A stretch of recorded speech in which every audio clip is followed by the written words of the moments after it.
Good evening, good evening, good evening. Welcome, welcome. I'm Donna Hill. I want to thank everyone for being here, and of course, our very esteemed guests. I'm eager to hear from and learn from them both. For myself, I believe that there are possibly three kinds of Morrison readers. The ones who scratch their head and think, "What is she talking about?" Then those who realize, wow, there's something here. I want to read some more of this. And those that dissect down to the bone what she does, studies it and breaks it down. And so I have to admit that I started off as the what is she talking about reader, and finally arrived at grasping the magic of what she does. And Beloved is one of those works. Um, so we all know that Beloved has received all the accolades from critics and scholars, readers, from everyone. It's not an easy read for a variety of reasons, of course. It may be about the horrors of slavery and all that followed, but I would suggest that it's a reflection of the times in which we currently live. We are in a time when in our society, history is being rewritten, disremembered, silenced, banned, all in order to protect the guilty. Yet everything about the land is the opposite. So I'd like to start us off in that vein by beginning with a quote from the novel, and this is Seth. If a house burns down, it's gone, but the place, the picture of it stays. And not just in my memory, but out there in the world. What I remember is a picture floating around out there outside my head.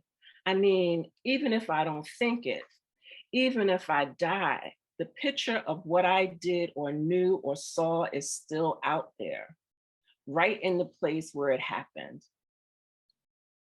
So let's talk a little bit about what's the meaning behind Setha's narrative about no matter what happens, no matter how far away we go, no matter how much we try to block it out, even if you know, destroy the building, my memory is still there. So talk about memory and place. That's a big question. um, Thank you for that. I'll say a little bit and then Shelley, please jump in when you can. I mean, what you said, Donna, about Beloved being a novel, set in its moment, right? I mean, set when it was published, right? And then its relevance for now is, I mean, I think the last couple of weeks have made that really clear, right? It's very, very hard. And I mean, even yesterday, it's very, very hard to think about the shootings in Buffalo, or the tragedy in Texas, without thinking about rememory, right? Without thinking about trauma, and without thinking about the way that trauma is never forgotten but worked through, sometimes Mhm. worked through. I mean, not always worked through, right? And Right. The way that Morrison describes that in Beloved, I think I mean, is one of the reasons why, I mean, for me as a literary critic, who thinks of herself as one of Toni's daughters, like, I mean, her, like, my relationship to African American literature is really, like, primarily informed by Morrison's work, right? And particularly Beloved, because of when it came out, and when I was in college and graduate school. As one of Toni's daughters, right? This book and that description of time and history and trauma, is just kind of fundamental to actually how I understand American history, how I Mhm. understand uh, a kind of African American, an African American relationship to that history, right? And like the difficulty and necessity of confronting it and moving through it, right? She describes that time and trauma just so Well, I actually don't think I think about it in any other way. Yeah, yeah, yeah. Shelley? Yeah, I'm just going to build on something, well, that both of you said. The first, that it is disremembered, silenced, banned, repressed, and it's also caught up with this history of slavery and violence Yeah. that moves, that follows us into the present. And so when we think about the novel and even the arrival of beloved in the novel, embodied beloved in the novel, it's kind of the return of that history of slavery and violence um, that some parts of America wants to deny, right? So when Donna says that this sort of silencing is to protect the guilty, what we know is that no matter what, no matter how many times we want to repress the horror, Right. it will appear, it will reveal itself. It cannot be dismantled until it is confronted. And so for me, when I think about my first experiences with reading Beloved, and I think about the ways that I I I still think about Beloved and teach Beloved, I'm thinking about, like you said, Donna and Monica, the way that this is a contemporary novel Yeah. about a contemporary moment. And this moment in our contemporary life is a moment that refuses, or I should say, represses the facts of history that have to be confronted if we are ever to move forward in peace. Um, Mhm. and so I'll Yeah. leave it there for now. I mean, and and it's a concerted effort Yes. to disremember, what has happened. And if they had their way, it would be sort of like what when I was in school. Because when I was in school, there was no Black history, so to speak. We arrived and we were slaves. We disappeared out of the history books until the 60s, Right. and there was Martin Luther King and Rosa Parks. Hmm. And that's all we're supposed to know. But not all of what we contributed, how we got here, why we were here, what was done to us for generations. It wasn't just this one group of people that these horrible things happened to. This was over centuries, and the trauma that continues to prevail. So much of Morrison's work is an exercise, for me, reading so much of her stuff is an exercise in opposites, right? She Hmm. works with good and evil, right and wrong, dark and light. And so in her world building, there's no real absolutes, right? They're separate, they're interchangeable, they're unified, which raises the question, what is moral and good, right? So when we consider the incompatible roles that Black people must take in order to survive by assimilating into a society that rejects us while still demanding that we comply. Mm. So, can we talk a little bit about how she uses these forces of opposites to make us confront what's really happening? Mm. Well, the funny thing about art is that art is conjecture, right? Art is always creativity. And that is what distinguishes this novel from history. Right. Um, and the contrasts, the messiness, I don't even necessarily see it as binaries. I see it as messy. Me too. I see it as, and when I say messy, I just mean um, um, integrated, or some kind of ways in which there is no moral to any story, Mm. or nothing is fixed. Even the very idea of Blackness in history is complicated and messy. The very idea of American Mhm. storytelling, American history, American art is complicated and messy. So one thing that I have to say that I've always adored about Toni Morrison is, you finish the book and then you lay it on your chest if you're me, and then you think, Yeah.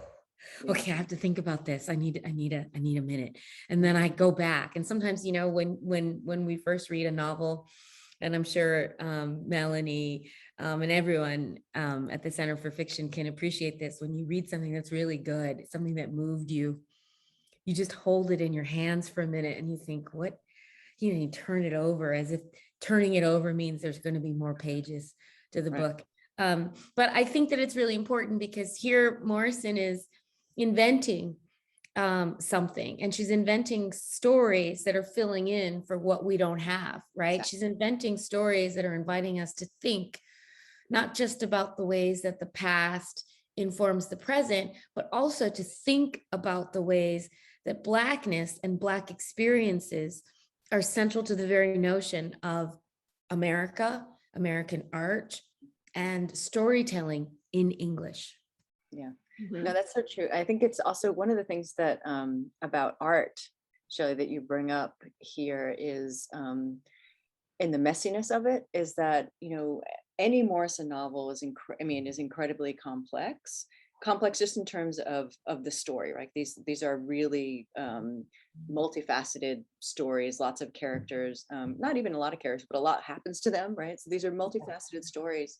But what is really, I mean, what she does is she takes those complicated stories and tells them in a complicated way, right? So Donna, when you talked about, you know, kind of different kinds of Morrison readers, right? That reader is like, what's happening here, right? Morrison says really famously, in particular about this book, about Beloved, Yeah.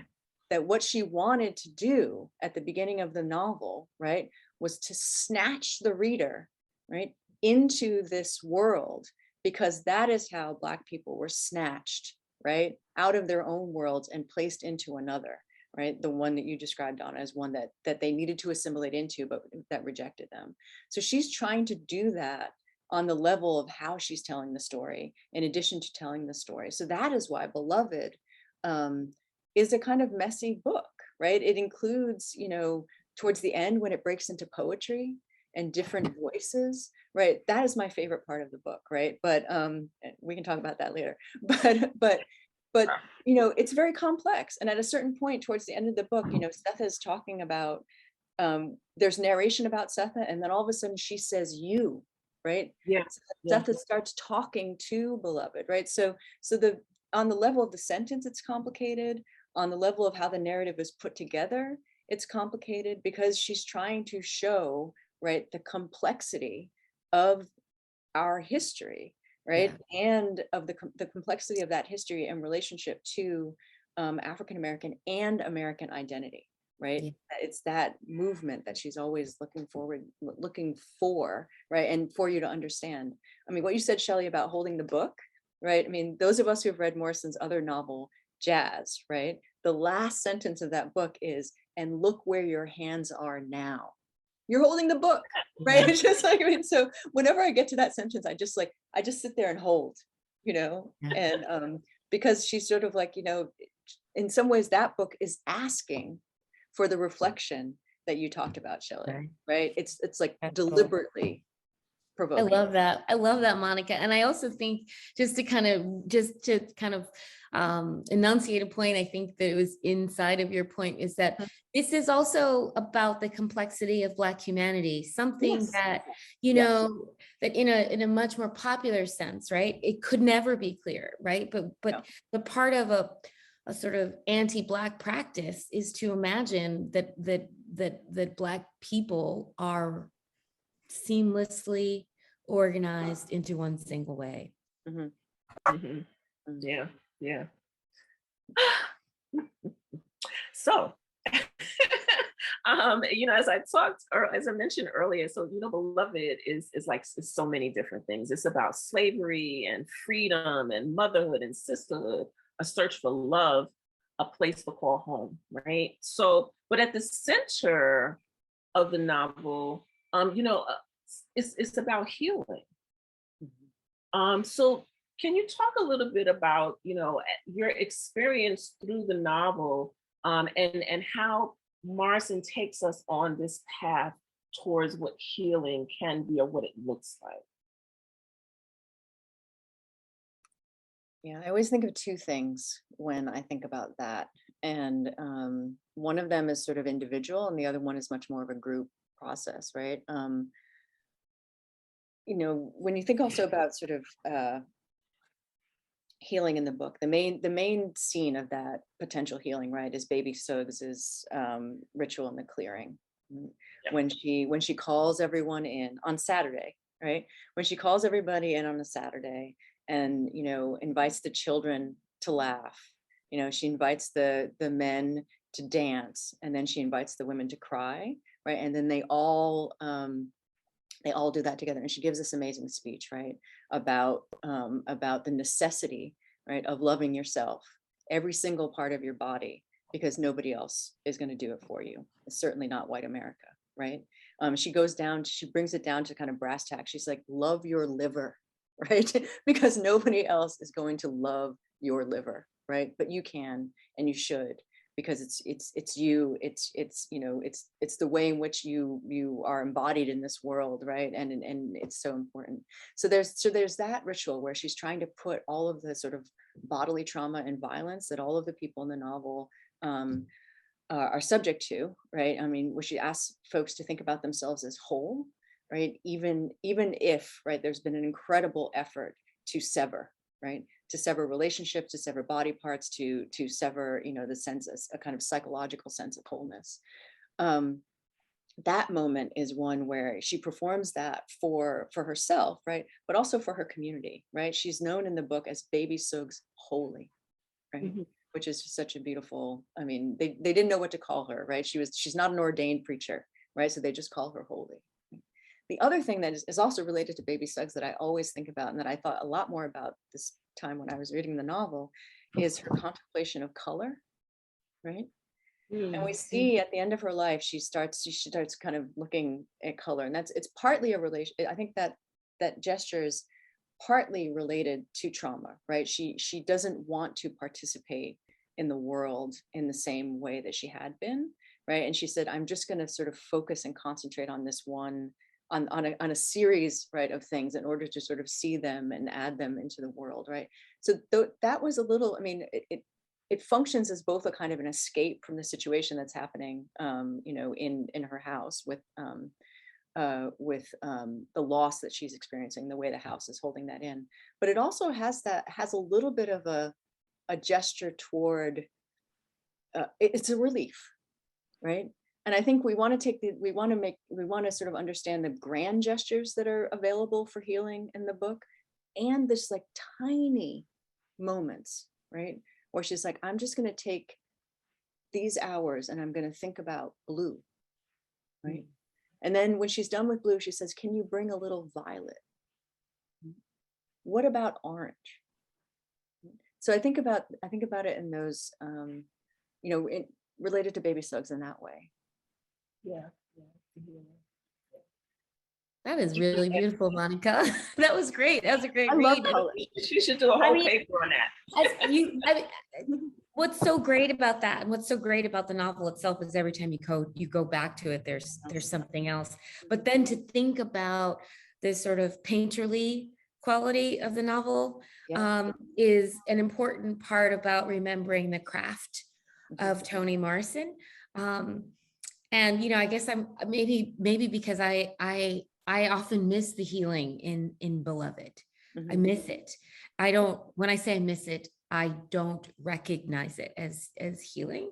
And so maybe what you just said just took me to the other thing, and that might be the part that's unfinished about the novel, or that's messy, about the work of that we all have to do as sort of as socially engaged readers, thinking about a novel in our contemporary moment, in its contemporary moment, and then in the ways that it refers to the past.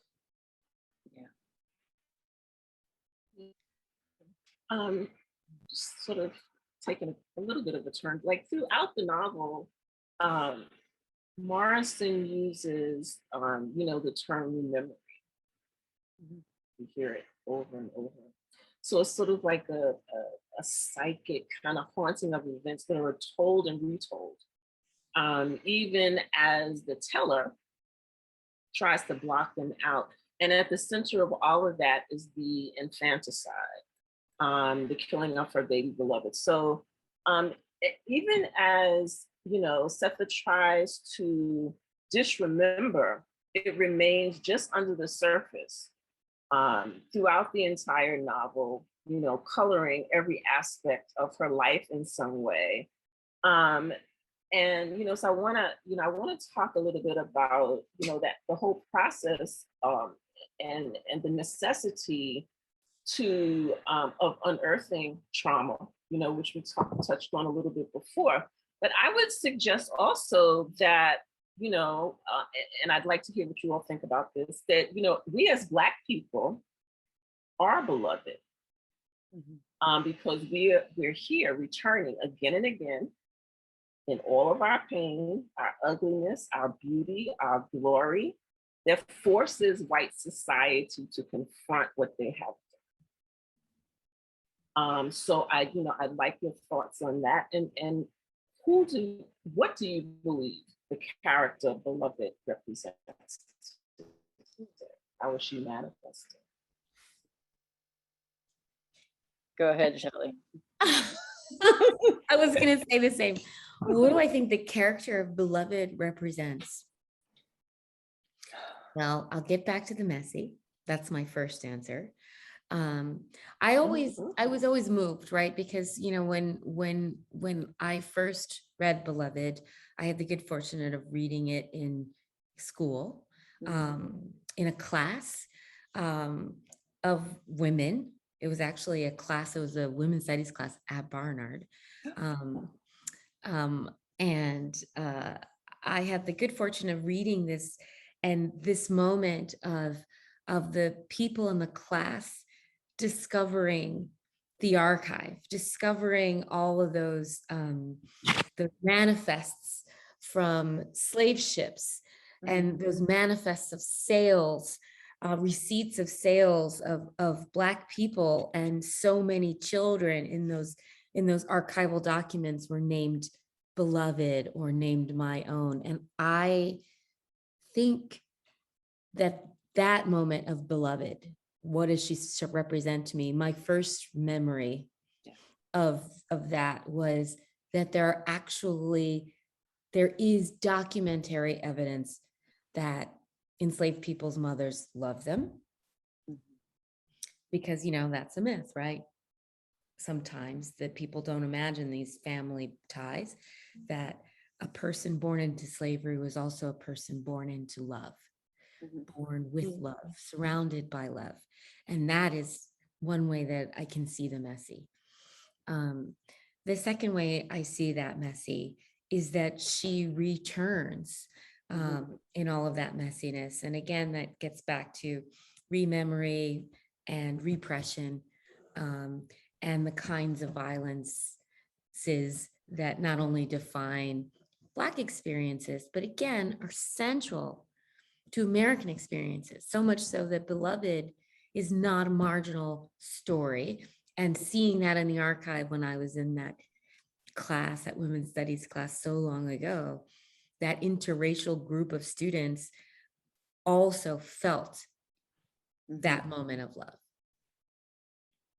Yeah, that's amazing. I mean, I'm trying to now remember when I first read Beloved. I'm pretty sure it was on my own, though, which was both like very powerful. And, you know, when you talk about holding the book to your chest when you're done with it, I mean, reading a book like that, you know, on a Sunday afternoon at home, right? I mean, really, you know, I didn't know, I mean, I do remember this. I didn't know what part of the story, right, I wanted to think about first, right?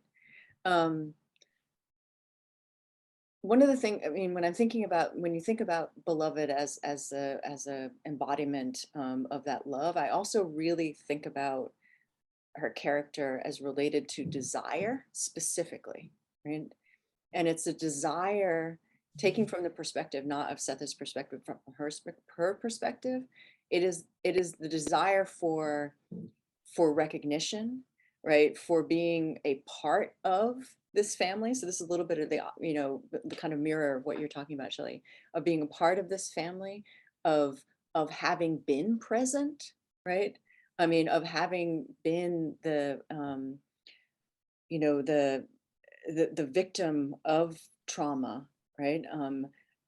and in some ways, like her appearance is also her desire, right? To I don't, it's not heal. I'm trying to think of a good word. I'm not going to come up with it, right? Mhm. So I think of her as this incredible, like the way that she, starts kind of like eating and becoming related to consumption and sugar and, desire. I mean, sexual desire, all of those things. I mean, to me, it's just like there's this real, um, I mean, she represents this sort of incredible hunger, right? Yeah.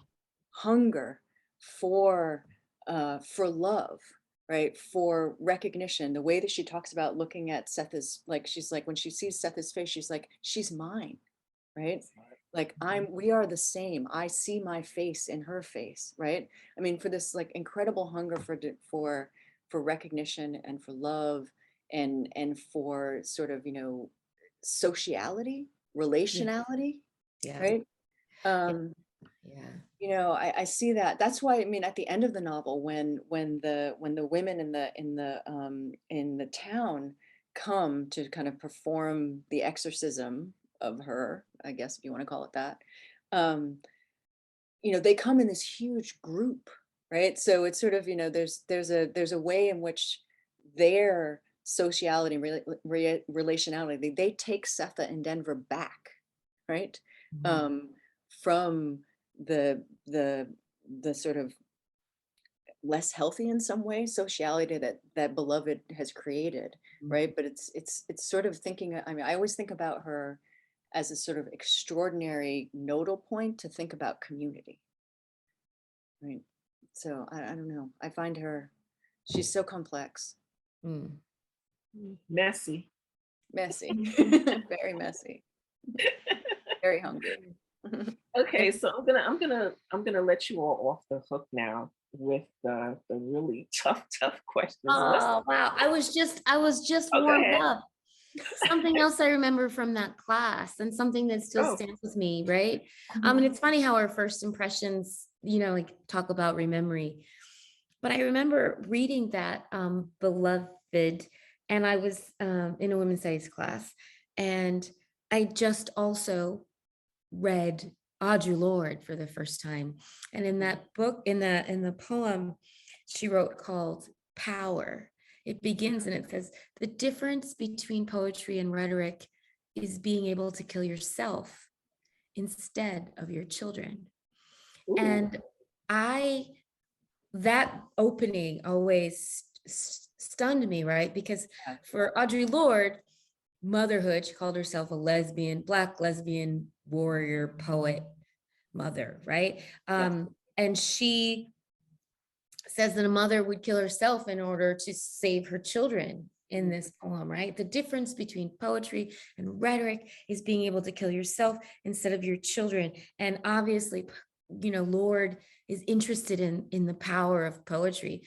And so thinking about this mother question and thinking about this hunger question mhm, that you both brought up, Donna, you brought up the mother, and Monica thinking about the hunger, I wonder if the trauma or the obscenity of slavery, flavor, yeah. and it's particularly gendered racial violence against women, and Setha's decision to kill her children Hmm. rather than to return them to slavery is the sort of flip side of Audre Lorde's point about the power of poetry, but it reminds us how desperate that mother Yes, must was. have been. Yeah. yes, And it makes you, I mean, the stakes of that are so tremendously high. And then when we think about how that resonates in our present day, it's a hunger, a terrible hunger that hmm, has not yet been fed. yes, And so to get back to that, what does beloved represent? It might be that beloved is this thing, this trauma in history that everyone is yeah, implicated in. hmm, And this is not just a Black trauma, but everyone's implicated in this trauma. And without recognition, without what you said, Monica, about, you know, beloved needing to be loved, what she needs is to be confronted which Mhm. is what the women do, right? Right. And Right. and she is a symbol of this historical record that keeps getting denied and keeps getting repressed and keeps getting censored. Mhm. Then she's going to keep showing up and gobbling up all of these other things until she is Until satisfied. she's satisfied. Yeah. And that hunger is perhaps why I don't see this book as a healing. I see this book as a No. desire for healing. I see this book as a wish um, that is surrounded by all these other things. So, whew, there you have it, Donna. That's all. And by the way, I'm watching this chat. Melanie and Barbara Schiappa and Lorraine Pomeroy and Marjorie Reed. Thank you for your comments. Yeah, yeah. Can I just say one thing? I was so wanting you all to dig into that question because that just really it resonated, with me Mhm. that as Black people, like we are beloved, right? That's the way that's my take on it. Like if I was to write this up, that would sort of be the angle that I would kind of go with. Because I see it as we're in your face. You must deal with this, and you can write us out of history and we keep coming back.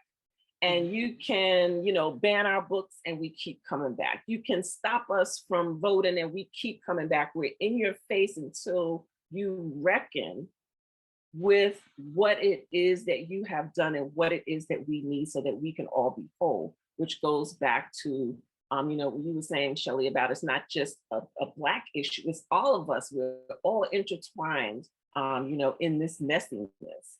Um, and she talks about that so eloquently throughout. So I want to just shift gears just a little bit and talk about the style and structure of Beloved. Morrison makes some very specific aesthetic choices. She moves through the tale, how she presents her revelations. She does this sort of like in pieces and fragments and narratives here and poetry and all sorts of stuff and first person and third person. So she has all of these things going on. So talk about your experience as a reader, as scholars, as instructors, trying to explain this very unlinear process, Mhm. to your own students or other readers, for example. Yeah, this is, I mean, it's a tough book. I mean, it's a book that I teach all the time. I try to teach it every chance I get, but it is difficult. Um, I try to pay attention a little bit to the way that's. I try to take Morrison's lead by talking about the way that the characters talk about storytelling, right? One of the things that's happening in the book, right, is Setha and Paul D telling each other, right, the Mhm. story of Sweet Home, right, at the same time that Denver and Beloved are involved in an exchange of stories, right, around Setha and their own uh, kind of origins and births, right? So there's a lot of storytelling in the book. So I try to follow that, right? And one of the things that I always find so moving about the way that, in particular, Setha and Paul D talk about, or the ways in which their stories are revealed, right, is that sometimes, um, you know, Setha, Paul D will start to tell a story, and Setha will understand that it's really difficult for him to finish that story. And if you notice, sometimes the narration is always she puts a hand on somewhere on his body, like hand on his shoulder, hand on his knee, right? And so he tells a portion of it, right? Another portion of it will come up later on, right? And so there are these like little exchanges all of the time that create the larger narrative, right? So that's what's happening in the book, right? Is the exchanges, because you can only take so much. Setha asks in the story, how much can we take, right? How much can we take at any one time? Like, how can we actually bear this story, Right. So Morrison really has decided that we can bear it maybe in smaller parts, right? Yeah. And that we have to actually attend to those parts also. Like they need to be attended to, right? Mhm. It's very hard for us to attend to the entire story, um, but we might be able to handle it in smaller doses, and then also be very attentive to the need of the storyteller as well as the listener. Right? Mm, mhm, Yeah, Yeah, mhm. that's nice. yeah. That's how do you teach it, Shelley? I don't teach it. And that's the truth.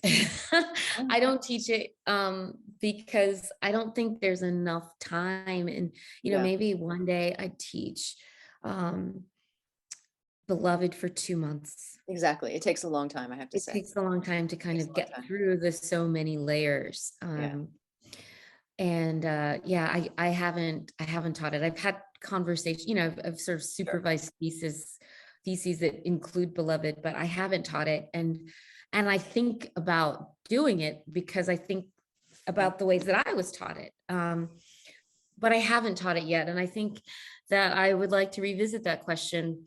I also think that the trauma in that is for the demographic that I teach, right? I yeah, teach at the City University of New York, yeah, where most of my students are students of color, or most of my students are working, where most of my students are facing so much trauma. I don't want to sort of ignite it and then leave it unfinished. right. I also I know, and this is something that I think a lot of people don't know, that 70% of the statistic is actually Black women, but I'm going to use the word Black girls because they are sexually assaulted before they're 18 years old in the United States. And if you're sexually assaulted before you're 18 years old, you count as a child. Yeah, And that in itself is something that we have to, kind of confront. When I think about teaching Toni Morrison, I kind of find another ambitious novel of hers. I teach maybe The Song of Solomon, or more accessible Sula. Sula, that's my go-to book. Um, Sula. but I haven't taught Beloved to undergraduates. yeah, And maybe it's also my own nerves that I don't know that I could do it justice. yeah. Um, I've Yeah, done it's it in class where we challenging. read only Morrison, and yeah, that helped, right? By the time we get there, like right. we've had a series of other conversations. Like if we were reading the novels in the order that she published them, right? So Yeah, by the time we get to Beloved, we've have had preparation, and I think yeah. that helps. Yeah, yeah. Yeah. And time. I mean, the luxury, there's so many ways that we need to all think about higher education, and access and opportunity. And one of them is time. You Yeah, know, to be able to read Beloved is to be able to have time. time. Yeah, yeah. It's definitely not a walk in the park for sure. Um, so my last question, or point of discussion, I should say, I won't even call it questions, is really talking about the characters Mhm. of Beloved. Um, the moral, the spiritual, and the psychological constructs that each of them represents, Setha, Beloved, Denver, Paul D, and Baby Schultz. Can you, um, you know, from your teaching it, your understanding of it, your having been taught it, um, can you talk a little bit about how you see their roles in the narrative? Mm. I'm going to say that I I think of them in clusters almost. Um, and then, so like Paul D and Setha, all the Pauls as men. I think about Setha and Baby Suggs and Denver and all the women. I Mhm. think about them as in relation to each other. And again, that kind of gets back to the messiness for me anyway. It gets back to the parts where, and even what you were saying, Monica, about the storytelling, where it's like they pass the story along, and everyone has a part, And everyone's memory and perspective, we should say, in the novel is different. Even the way the voice changes in the novel, narrative voice changes in the novel. So that's how I see it. I saw Ileana Jimenez. I hope I pronounced your name correctly, Ileana Jimenez. She's got a question because she's saying, wow, what amazing high school juniors are reading Christina Okay. Sharp and Alvin Ailey and Beloved. That is amazing. Right. Good for you, Ileana. I'm just like, wow. Yeah, I'll just leave it there for you all to that's pretty cool. Ileana Jimenez. And I'll just pass it to you, Monica. Donna's question. I love that teaching Beloved in relationship to Revelations really illustrates like dynamically what you just said, Shelley, right? About thinking about the characters in groups, right? And how they sort of circle around each other and create this larger create this kind of larger narrative. That makes a lot of sense to me. Yeah. And it's really fantastic. Yeah.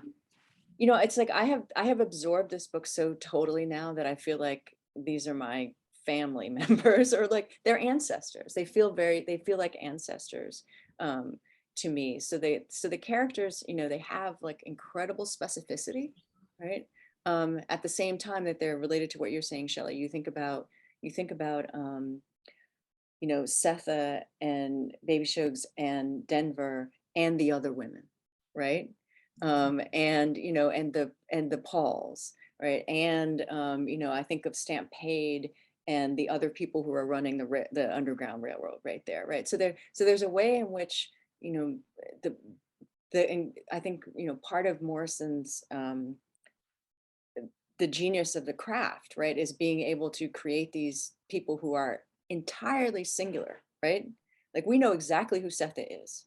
We know a lot about her. Like we understand her, you know, individual psychology, but in the other way, like we also understand her, right? And some of these other characters as, you know, representative of some other things, right? I mean, I'm not going to say that they're representative, but in the most kind of broadest way. But they allow us to sort of, you know, I think see specificity and also understand systems and structure, right? Yeah. In terms of how we think about enslavement and its aftermath, right? So we can see that through these very particular characters, and I think in some ways that's how I think that's one way to think about them, right? And their relation to each other. Mhm. Yeah. Yeah. It gets back to your what I took as your painterly point, Monica, about Mhm. color. And then Yeah. I'm thinking about Ileana Jimenez teaching dance alongside Mhm. a novel, and the way that we only can sort of we get closer to meaning, we get closer to precision in our understanding of something when we read it in Mhm. an interdisciplinary context. When we read Yeah. a novel and we see the painting, we see the color, or we read Beloved and we think about Alvin Ailey Mhm. and his classic, which is also about confrontation, if we will, and healing, Mhm. in Donna's point. So Yeah. yeah, now you got me wanting to teach it. Thank you for that, Monica. That's That's your great. challenge for spring 2023. Yeah. Yeah, Right. for sure. So we're sort of coming to the top of the hour, and I would just like to sort of this last question. If you could each just share a little bit about why grasping what Morrison reveals through Beloved is important, especially now in today's climate. Mhm. Why would why would understanding what she's trying to say in that novel be important to us now? Can I take us? I mean, and to everyone in this Zoom room, I was just saying to Donna and Monica that I'm writing a book about censorship and surveillance of Black writers. And, Yes. you know, Toni Morrison is always on the books of banned books today. Mhm. And in Texas, interestingly, just last year, her novel, I think her lightest novel, Paradise, was banned in a prison in Texas because Oh, the prison officials thought it would incite a riot. And when I think about all the various states and school boards and political fights and culture wars, mhm, including the critical race theory culture wars, but all the culture wars that put Toni Morrison at the center of the conversation, is also about a refusal to acknowledge a long history of anti-Black social control. And, I can say it in a, professorially way, or, just a real way. And keeping it real is that, to ban books, to censor, to deny history, to deny like actual history with footnotes and documents and manifests and bills of sale. In Texas, where 19 Latino children were shot in Texas public schools right now. They are not allowed to use the word slavery or enslaved person. They use the word unpaid laborers. Mm-hmm. Yep. Well, if we're going to do that, right? In Arizona, a state that used to have belonged to Mexico, used to be Mexico, full of people of Mexican descent, and they are not allowed to study Mexican American history, is to bring us back to why Toni Morrison is so important today, right? Because there's all kinds of ways that people learn. There's all kinds of ways that people can find the curiosity to learn more about the history that defines this country, which is part of the reason why I said that this isn't just about Black people. no, But the way that this country is behaving is precisely because of its repression, mhm, of its ugly, obscene past, its violent, obscene, ugly past. The idea that no one wants to be uncomfortable, which is why some people can't process Beloved, because it is an uncomfortable book to read.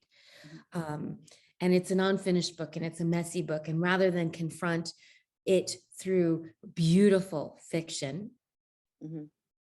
we can't do that. We can't confront it through actual gross, grotesque, documented history. How will we confront it? How will we actually get beyond this? So that's my answer. Beloved is as important today as any day because it brings us to the past in the present, Mhm. and it reminds us that the people in that novel are people, in a way that kind of implicates our own humanity.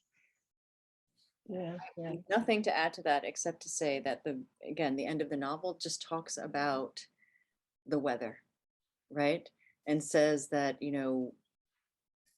the ending is Morrison is making a gesture saying we all live, right, in this environment. Mm-hmm. Right on, Shelley. The end. We all live in this. Yeah, that's awesome. Yeah. Yeah. Mhm. For sure. There's a one last question. We kind of touched on it a little bit. You might want to expand on it a little bit more. Um, uh, you're being asked, can you talk a little bit more about the ways in which Morrison's work reminds us of the work we have to do to be socially engaged as readers? Beloved invites history into fiction. Yeah. And so the first and sort of easy answer is to say, when we read fiction and it has a historical resonance, it is an invitation for curious people to become more curious Mhm. about history. Mm-hmm. Yeah, I think so too. Very good. Thank you. Thank you. Monica, did you want to add anything? Well, I was talking to my students earlier today about what is literature? Why do we read, right? Especially when we were talking about the Harlem Renaissance, and we were talking about this idea that writers at the time were hoping, right? Trying to create a situation in which the things that they were writing could have some kind of like real, um, have an impact, like have a definitive impact on defining, right? On redefining African American identity at that time. So I asked them, I was like, why do we read, right? And we read to put ourselves, in other people's stories, right? And we read in order to